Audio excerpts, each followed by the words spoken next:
একটি ছোট্ট খরগোশ ছিল, যার নাম ছিল মিনি। মিনি খুবই চঞ্চল এবং কৌতূহলী ছিল। একদিন সে জঙ্গলে ঘুরতে বেরোল। হাঁটতে হাঁটতে সে একটি সুন্দর ফুলের বাগান দেখতে পেল। বাগানটি এতই সুন্দর ছিল যে মিনি সেখানে খেলতে শুরু করল। কিছুক্ষণ পর মিনি একটি প্রজাপতিকে দেখতে পেল। প্রজাপতিটি এতই রঙিন ছিল যে মিনি তার পেছনে দৌড়াতে শুরু করল।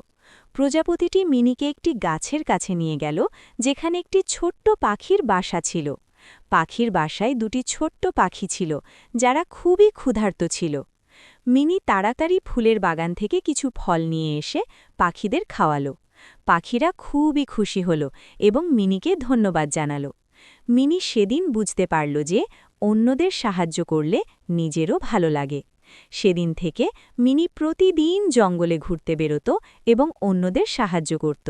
সে সবার প্রিয় হয়ে উঠল।